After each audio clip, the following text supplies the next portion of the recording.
name is Curry Gallagher. I am the athletic director here at Shepherd. This is my 7th year as the athletic director, my 12th year in the district. I have a lot of information to go over tonight, all right? The good news is you only need to come to this meeting one time in the next 4 years, all right? So when you hear there's a mandatory athletic directors meeting next year, you don't need to come because you came tonight, all right? When you hear it later on this year when your kid tries out for a spring sport, you came, you're good, all right? 2 years from now when your current freshman's a junior and you have another freshman entering, you don't need to come because you came tonight, all right? If you have a kid who starts as a freshman 6 years from now, you're going to need to come back then because the rules and laws and things do change, but we feel like once every 4 years is good enough. Questions from the audience? Last year. You're covered then. You do not.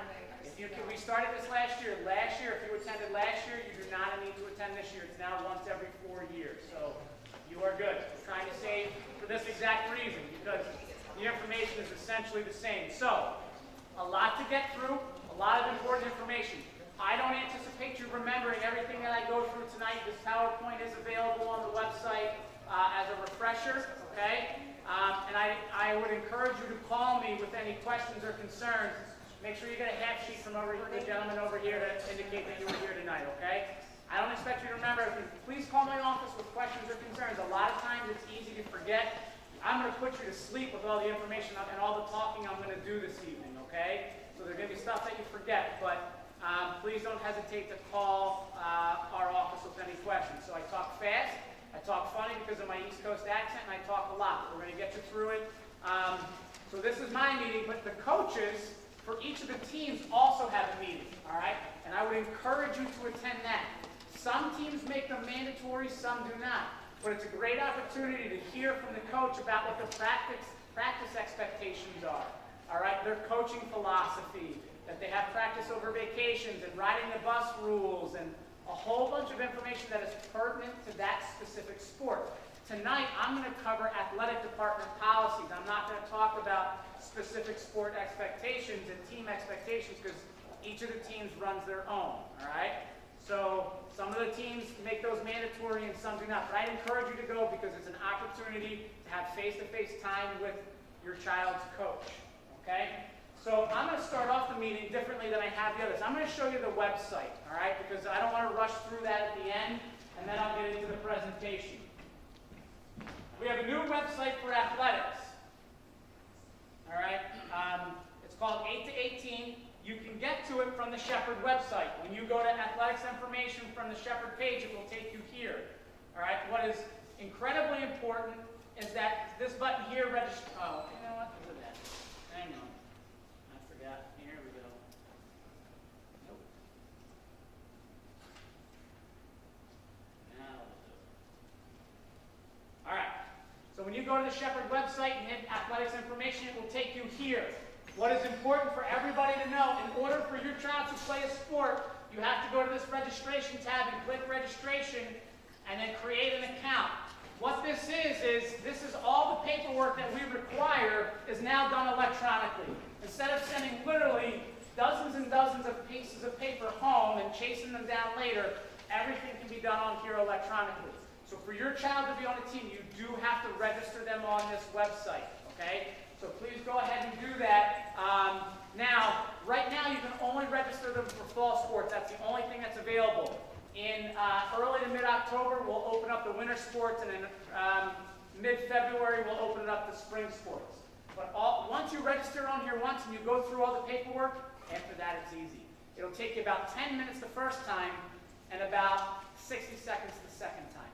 What's really nice about 8 to 18 is that we're going to enter all the physical dates in there, and you're going to get emails and warnings about when the physical is expiring. So you'll get a 90-day warning, a 60-day warning, a 30-day warning. All athletes have to have a current physical in order to try out, in order to practice, in order to be in games. You're covered in freshman year with your physical, but once you get to sophomore, junior, senior year, you do have to get a new one each year. But please go to the 8 to 18 site and register your child because that's where all the permission paperwork is. There's going to come a point where if a child's not registered but the coach tells us they're on the team And we're going to reach out to the families and tell you, hey, you haven't registered yet. There will come a point where we say, okay, Johnny, Susie, Timmy, Bobby, Michelle, whoever it is, they can't play in games or practices anymore because they're not registered. So please be sure to do that if you have not. So again, that's the website there for doing that. All right, now for the exciting presentation. All right, you've trusted your children to us. All right, your children are the most important things in the world to you, as my 3 children are. My kids are young. I've been working with teenagers for 20 years now. I do not look forward to my children becoming teenagers based on what I've seen the last 20 years. It's not easy. It's not fun, all right? But it really is wonderful. I sent my kids off to school a couple years ago, and I wish I could be a fly on the wall just to see what's happening in their classroom, what the teacher's doing, what they're doing, and we can't do that, right? But I can tell you that having been here, been in education for 20 years, worked in a number of schools, I am so impressed what happens on a daily basis with the teachers and the coaches here. They have gotten into education, they sacrifice time with their own families to coach your kids in sports after school, and what they do as educators is amazing. I am your fly on the wall. I am so impressed with what they do. What is fantastic about athletics is what it does for adolescents in general. We know that adolescents are selfish little monsters, all right? But what sports does is it helps them start to think about the world in a different way. And hey, I'm accountable to my teammates. And it teaches them so many other skills that are social, emotional, psychological, physical, academic. You just see the list of things up here, and it goes on and on and on. One of my favorite things is that they learn how to deal with mistakes. They learn how to problem solve. They learn how to be a member of a team. They learn how to deal with frustrating referees, with playing time issues. It's good for them. It is growth. It is struggle, but it's growth. And so I am so glad that your kids are going to be involved with it because it helps them bridge from adolescence to adulthood. My boys' basketball's motto is, I am teaching life through basketball. And a lot of our other coaches do that same thing. They don't have that particular motto, but they're doing the same thing. They're trying to help kids become better people and be functioning adults, all right?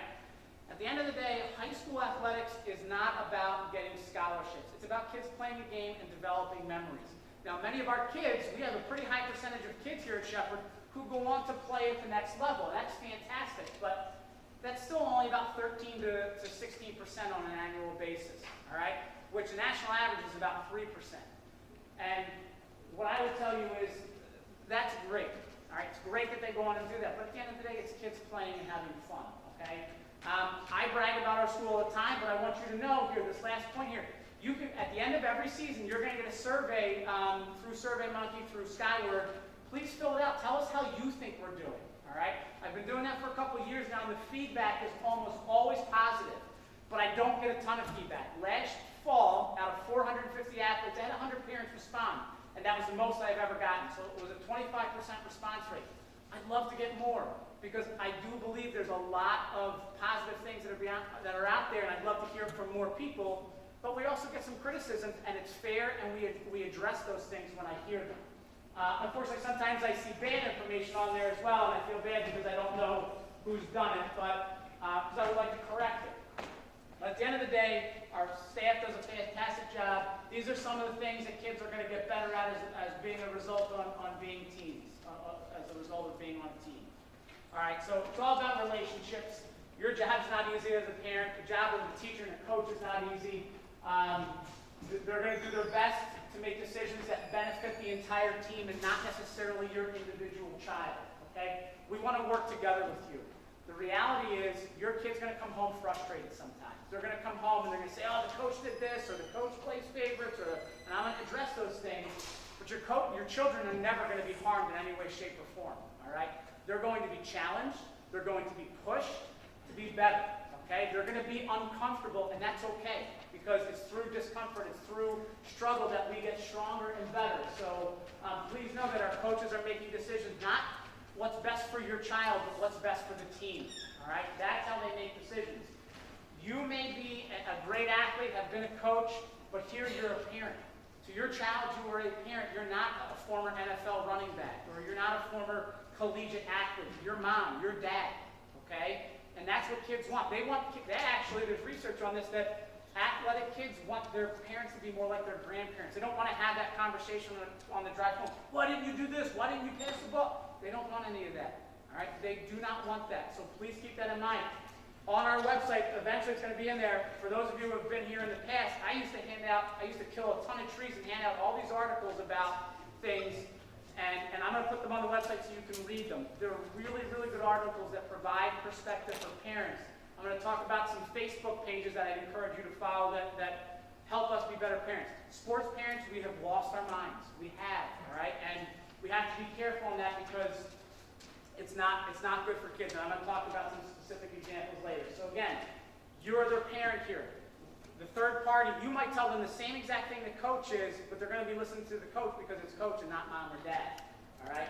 There's a saying in the IHSA, we have it hanging in our gym. Let the players play, let the coaches coach, let the refs ref, and let the fans be positive. Okay? So please keep that in mind. And again, if you have a problem, I'm not trying to keep people from complaining. Or listen, we make mistakes. We're human beings. We're not perfect. But I believe that 95% of the problems can be cleared up with just some communication. Just, hey, my kid came home and told me this. Is this right? Because again, you know and I know that they come home and tell their side of the stories. I can't tell you how many meetings I've had, and this hasn't been that many, where the parents say, well, Johnny didn't tell me that. You know, because that's what kids do. So together as adults, we're going to fix whatever the concern is if we have one. All right? So a quote from a former college softball coach. We're going to be tough on kids. They need it. It's going to help them ultimately. They're going to be challenged. They're going to be uncomfortable. And they're going to fail. All right? And we got to teach them how to respond when they're not successful. That's the key.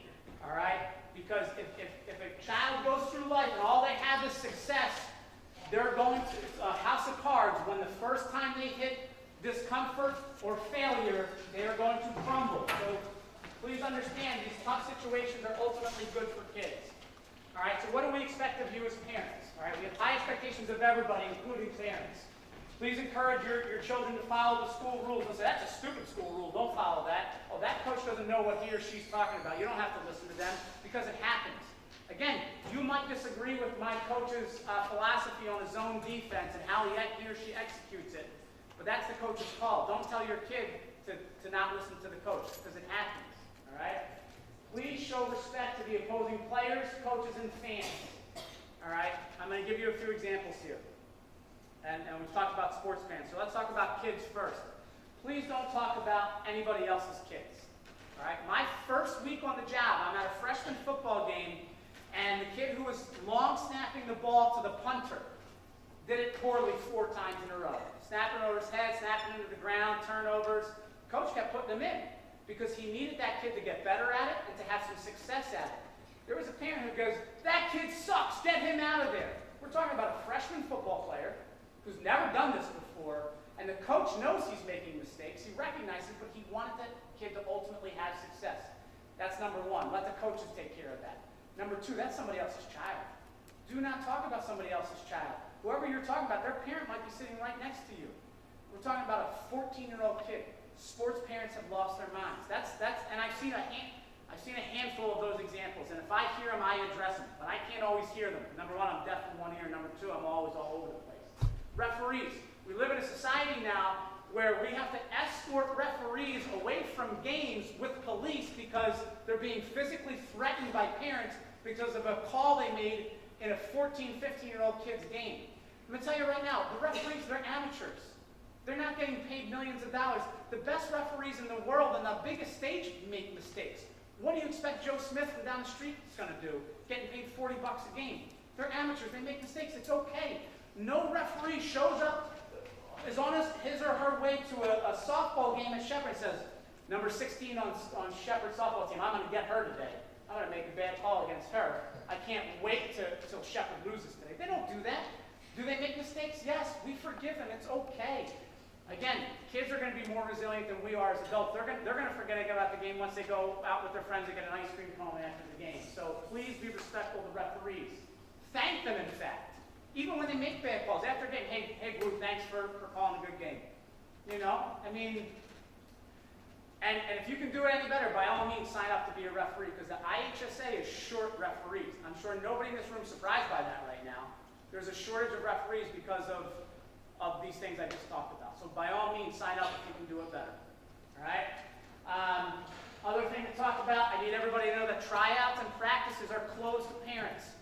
Cut the cord, folks. Leave them alone. We don't want you there at practice or games, not because our coaches are doing anything bad or horrific or horrible, but there are problems when parents show up to practices and tryouts.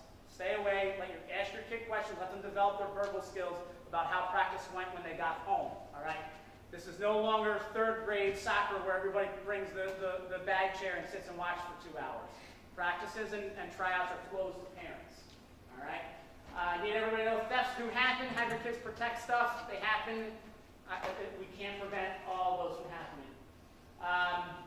I talked about college scholarships earlier. I asked this question to people. How many's financial plan is to win the lottery? Raise your hand. I'm going to win the lottery. That is my financial plan. That's great. I don't know how easy it's going to be to execute, but, in the meantime, good luck putting food on the table. And then I asked the question, how many's plan is for the child to get an athletic scholarship to college? And invariably, a lot more hands go up.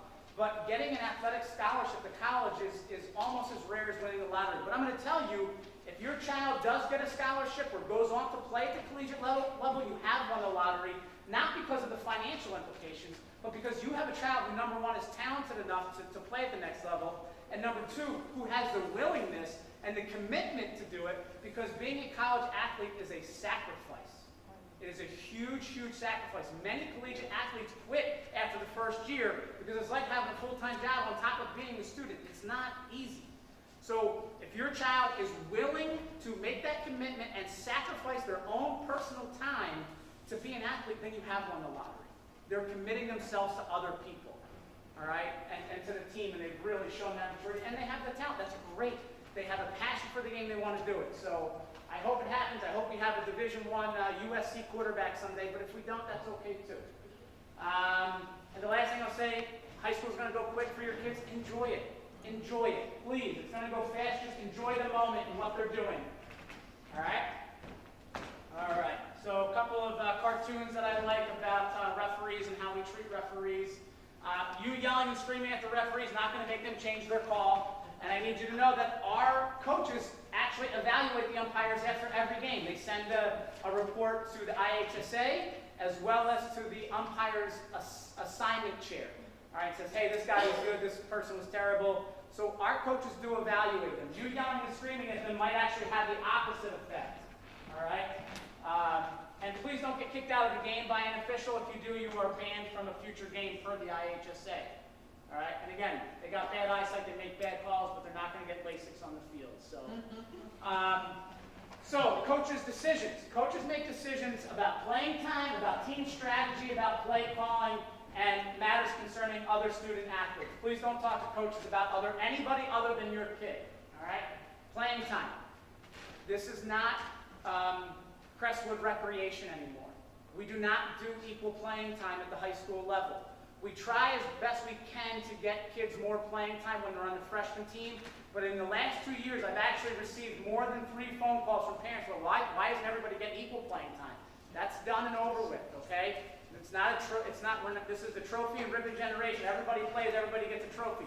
High school's different, okay? Now, that being said, we recognize that for a lot of kids, the freshman sports team is going to be their last opportunity to be on a competitive team. It gets harder to make a sophomore year and even harder to make a varsity year. So coaches do have things in place to get kids more playing time, but coaches have to balance that with trying to prepare kids to make the varsity level as well as trying to win games. They're trying to win, okay? So coaches have to try and find that balance. Please understand, there is no equal playing time. I need everybody to know that now, all right? Playing time is earned. It's a meritocracy. I hear kids and parents complain to me. They use words, well, coaches play favorites. They just play. Yes, they do. Absolutely. I'm going to tell you, for the kids who are in here right now, the coaches' favorites are those with the most talent, those with the most commitment, those with the best work ethic, those with the best attitude. If you have those 4 things, you will be a coach's favorite and you will play. All right? And there is something to be said about those who don't play and sitting on the bench and being a good teammate, being a good practice mate, helping keep a healthy culture of competition. All right, you can earn playing time. I'd encourage you to tell your kids to have those conversations with the adults, and you don't do it for them, okay? Each team has a different philosophy, a different rule on if you miss practice. Some say you miss a practice, you sit the next game, or you sit the next half, or you don't start. Now, it's hard to have a hard and fast rule, but some coaches do, and I support that. Others have some kind of easier rules. I'm going to give you an example. Let's say it's a Monday, and your child misses practice because they have to go to a family funeral. All right? You're going to miss practice. That's important. End of story. You're missing school. There's a game on Tuesday. The coach has installed new specific plays for that game on Tuesday during Monday's practice. Kid shows up Tuesday for the game and says, Coach, I really want to play. I'm sorry I wasn't here yesterday. I was at my grandmother's funeral. Coach said, I'm sorry you missed practice. You're not going to play. But it was for a good reason, Coach. You missed the installation of the plays. I'm sorry. That kid has a legitimate complaint. The parent has a legitimate complaint. But remember, they missed practice, even though it was for a good reason, because Kid B didn't miss practice. Kid B was there for that installation of those plays, and that kid is now playing because of the result of that. Now, if coach says, well, Kid A, you can play. It's all right. It was a good reason. And Kid B gets less playing time and goes, wait a minute, Coach, you have this rule. If you miss practice, you don't play. You're letting this kid play. I was here yesterday, and I'm not playing. The coach can't win no matter what the coach does. So please understand that and work with the coaches on this. They're going to do their best. They're going to make the best decision they can. Sometimes they're going to make ones that you disagree with. Okay? Again, you might have a great background, know great strategy and things, and you're going to have to deal with the coach as the coach, and they make those decisions. Communication. If you have concerns, I would encourage, number one, that your child express the concerns to the coach first. They're going to struggle with that, but it's a great skill for them to learn how to be self-advocates and have difficult conversations with people in a supervisory position. All right? If you don't like the coach's response, by all means, contact me. All right? If the coach doesn't get back to you in a timely fashion, please contact me. You don't like my response, by all means, contact my principal. Okay? There haven't been very many situations, maybe one or two in my 6 years where it's gotten to that level, but so please do that. Please don't call the superintendent right away, especially about playing time or something. This is what happens. Please follow the chain of command, please. We typically can get situations resolved when you go to the person first. Please do not go up to coaches after games. Coaches have supervisory responsibilities of kids. If they just lost a game, especially if you're angry about something Yes, at 8:30, this concludes our Meet the Teachers Night. We hope today has been Please don't go up to coaches after games, especially if you're upset about something. Shoot them an email, give it 24 hours, let yourself calm down, and then hopefully we can get the issue addressed. Okay? And again, if they don't, by all means, contact me. It all depends on what the issue is, and most issues, I will tell you, are often about the coach yelled at my kid or about playing time. So that's the majority of the calls that I receive. Okay.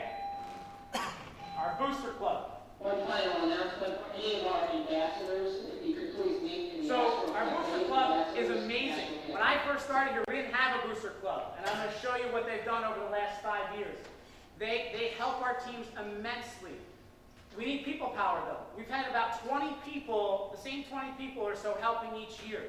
Yet we have 800 athletes. That means we have somewhere between 800 and 1,600 parents who can help us. We ask that you make a donation to the Booster Club if you can't help out with volunteer hours, but we'd rather your time, because we work with Toyota Park, and we have brought in tens of thousands of dollars at Toyota Park with a handful of people. The math is we ask for a donation. If you don't want to work, that's fine, and I'll show you a funny slide in a minute about that. You get $50. Now that's per family per year. So you could have 3 kids doing 3 sports each and still only $50 a family. All right? But at Toyota Park, if you go and work one day, work about 6 hours, you're going to make at least $100 for our Booster Club. So your time is really more valuable financially to the Booster Club. They do a lot of great things. All right? This is just a few examples of them. We have an ad book. If you have a business and you want to advertise, we promote them on Twitter and Facebook and in our ad book. We really need people. All right? Please consider joining it and helping it. It's no cost. It's just come to a couple meetings and help at some concession stands and help plan events. This is what the Booster Club's done the last 5 years. They gave out $75,000 last year. It's amazing. And that's with 20 people helping. I can't imagine what they could have done if we had 200 people helping. So please consider getting involved. You can see Toyota Park in the 16-17 school year. I don't have the 17-18 data yet. They made $35,000. They made almost triple the amount of money in half the events that we do versus the concessions here at Shepherd. So we really could use your help. I hope you will consider volunteering time. So this is what we ask. If you're going to do Toyota Park, please don't no-show. I understand emergencies come up and things come up, but if you commit to it, we have to give Toyota Park the number of people that are coming. And if we tell them 10 and then 3 people cancel that day, that's actually a really big problem. And again, emergencies happen, but I'll tell you, a lot of people who volunteer time at Toyota Park have a lot of emergencies. So, I mean, it's people bailing at the last second. I'm sure some of those emergencies were real, but please, please, please don't bail if you've committed to it. And this is where it all started from. This is a PTA fundraiser from Texas, where we all know, and these are the parents telling us. We have parents here who they say, my son plays football, wrestling, and track. You're asking me to sell cookie dough year-round. I'm tired of selling cookie dough. Then you're selling things for your church. You're selling things for your elementary PTA. You're selling things for your community sports agency. I know you're tired of being salesmen and hitting people up at work and your neighbors and your family. So that's why we did this. We want to have event-based fundraising so you and your kids don't have to constantly sell things to people. But if you want to stop selling things, then we need the help on the other end. These events have to be successful and bring the money in. Otherwise, it's just going to go back to the way that it was, where you're selling pretzel rods and candles and all these other things, you know? So please consider donating your time.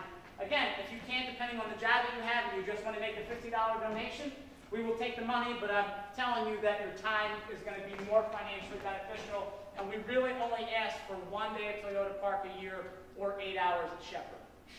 These are our business sponsors. Please consider when you using them and letting them know you appreciate them being a sponsor, because many businesses don't want to give money because they don't know if they're getting a return on their investment for their advertising dollars. These are often Shepherd families. Many of these are current or former Shepherd families. So we take care of each other. This is our community. Please go to their businesses and let them know you appreciate them being a Shepherd sponsor. And as I said, if you've got a business that you want to advertise with us and be one of our sponsors, do that. Our prices for advertising and sponsorship is so much less than other schools. I've looked into it. I mean, I'd rather have 100 sponsors at $25 each than one for 100, you know? So please consider being a sponsor. All right, we're going to talk about concussions now. Our trainer is Kaylee Crago. She's fantastic. She works for Athletico. I encourage you. Athletico is very good to us as well.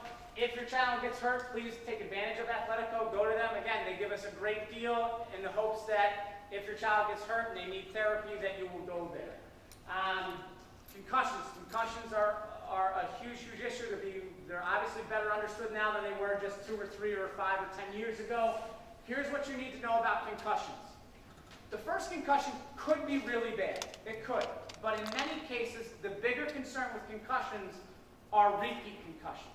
You get that second and third concussion, especially in a short period of time, that's where things can really get problematic neurologically. So when we suspect that a kid has a concussion, and there are state laws now about return to play and return to learn. Your kid's we're going to put the brakes on, because we'd rather your child sit out a couple of days and slowly be reintegrated in that return to play protocol than run the risk of them getting a second concussion. Okay? Our trainer is not a human MRI machine. She's not a human X-ray machine. Nobody can see concussions, not MDs, not anybody. But it's a lot of times just based on self-report. So you got some kids who are like, I'm good, yet they are dizzy as can be inside their head, but they don't want to miss time, so they report, I'm good.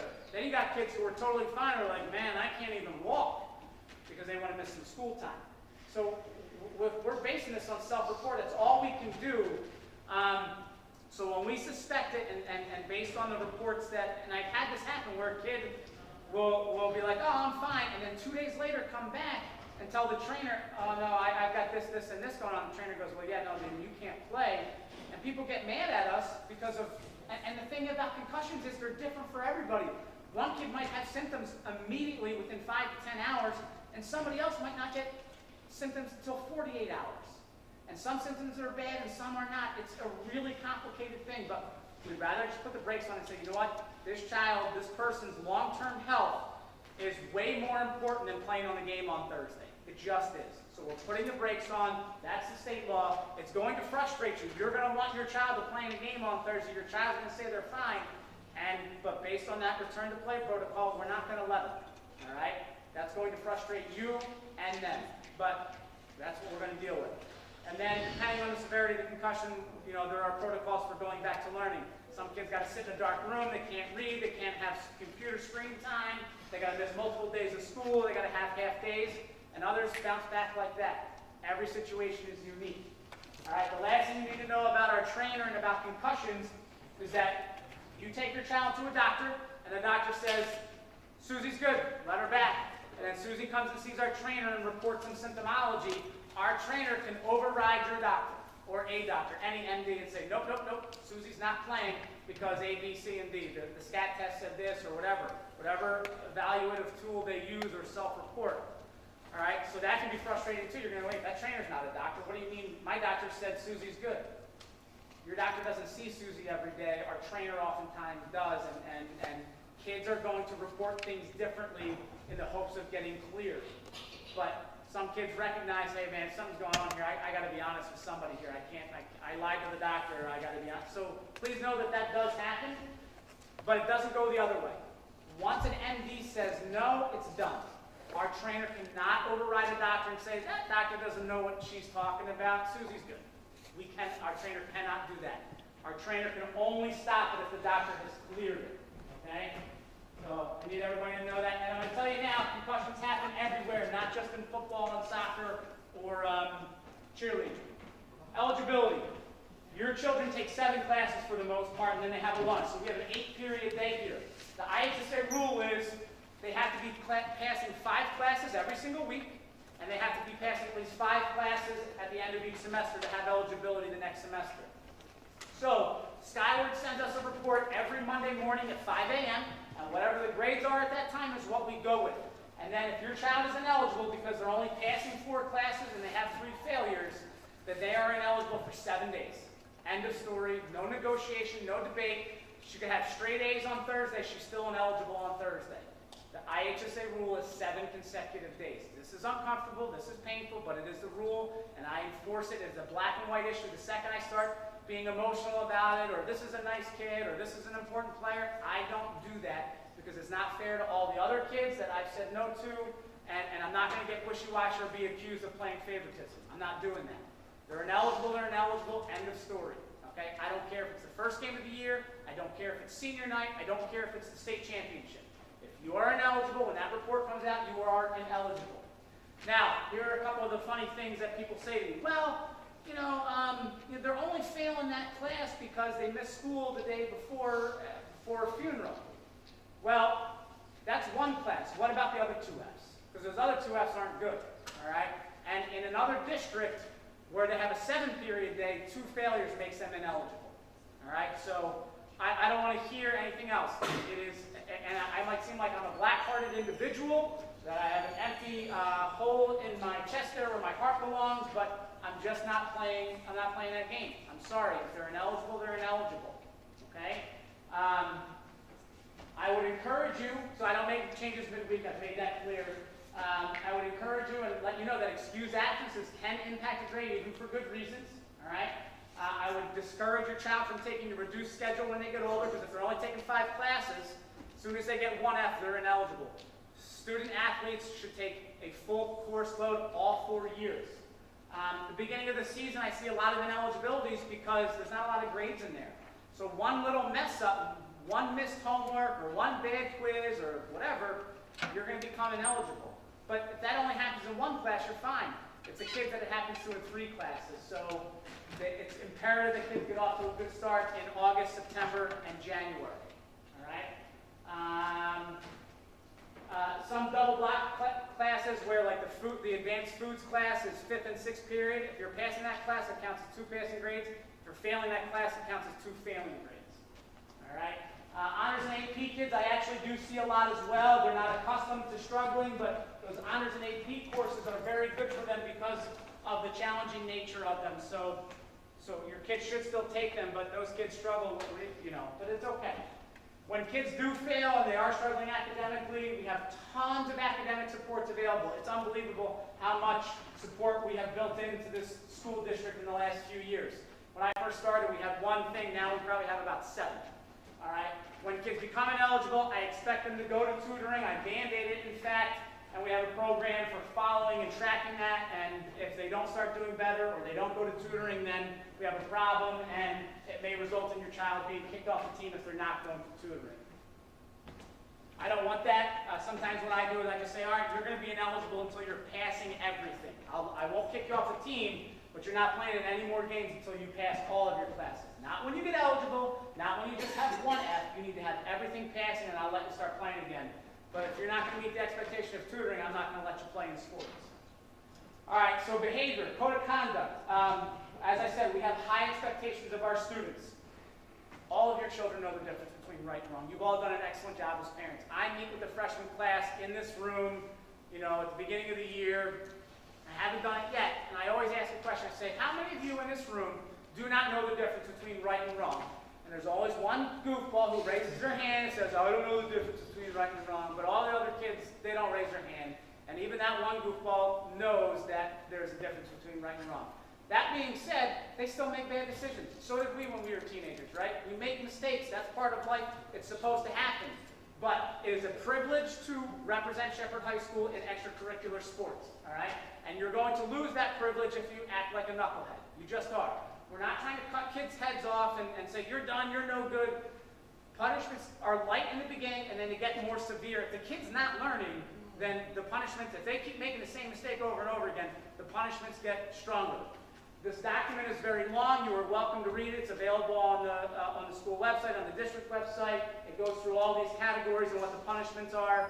Feel free to read it. I hope none of your children get a code of conduct ever, but they might. Okay? The code of conduct is in place to be a preventative tool to help kids make good choices. Because if they are accountable to their teammates, they might say, you know what?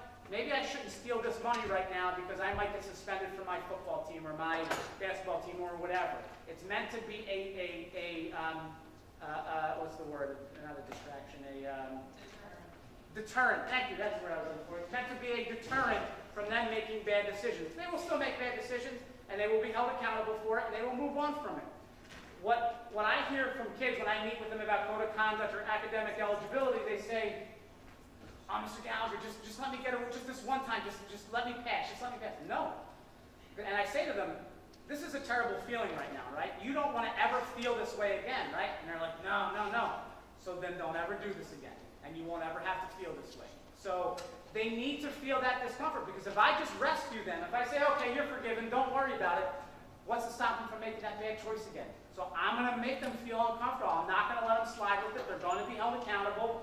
And hopefully it prevents them from making that decision again. I can tell you in the 5 years we've had the code of conduct, I've probably only had 2 kids who got dinged a second time for the same behavior.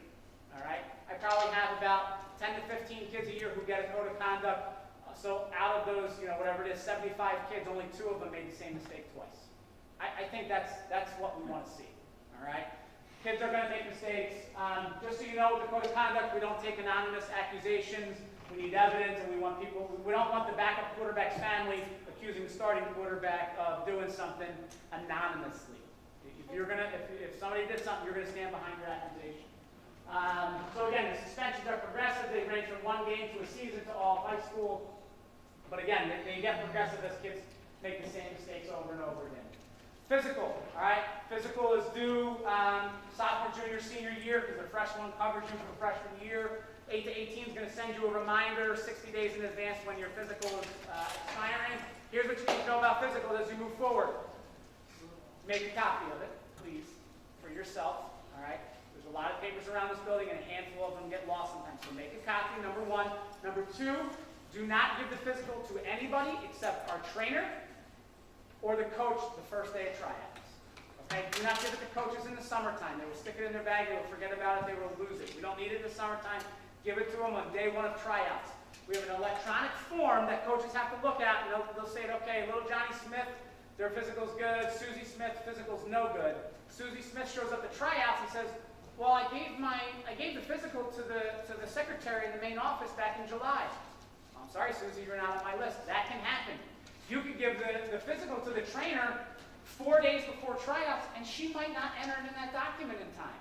So I'd encourage you to hold on to the physical, to make a copy of it, and let the kids show up to tryouts and hand it to the coach. That way the coach knows immediately, right then and there, that kid can try out. Because if they're not clear on that list, coaches know they cannot let kids try out. So that's that. Almost done. I see people's eyes rolling up in the back of their head. I don't blame you. But like I said, this is the last time you have to do this for 4 years. 8 to 18, I showed you the registration. On Facebook, I'd encourage you to follow Shepherd High School. We promote the heck out of our kids on there and our sports and our programs. Proactive coaching, change the game project. I love to watch you play. These are great resources who help us crazy sports parents be grounded. All right? We need to not lose our minds so much. Those are great resources. If you're on Twitter, we do the same thing on Twitter promoting our kids. The awards night banquet is for everybody. It is not just for varsity. It is not just for seniors. You're freshmen, so it's not for us. It's not for us. It is for everybody. We recognize freshman teams, freshman individuals, senior individuals. I want your freshmen coming to that. I want you coming to that. We have about 500 people there each year. Last year, our guest speaker was Kendall Coyne, Palos Heights kid who won a gold medal on the U.S. women's hockey team in the last Olympics. She was outstanding. It was the best guest speaker I've had. I've had ex-NFL players there. She was the best I've seen in the 5 years I've had guest speakers. Please come to it. I don't know who my guest speaker is this year yet, but I don't know if they can do anything nearly as good as what Kendall did. These are do's and don'ts. I'm not going to read them to you. They are available on the website. It's pretty much just a rehashing of everything I've talked about tonight. The one thing I haven't mentioned that I do want to mention is please do not smoke on campus. Just don't do it, please. I will kick you out. I have my reasons, not for me personally, but for other things that have happened. Please don't smoke on campus. Baseball parents are the worst. They throw cigarette butts everywhere. You're not allowed to smoke on campus, just so you know. All right, I talked your ears off. Thank you for being here. Remember, go to the team meetings. You do not have to come to my meeting for another 4 years. Thank you, thank you, thank you. Please hand in your sheets to me at the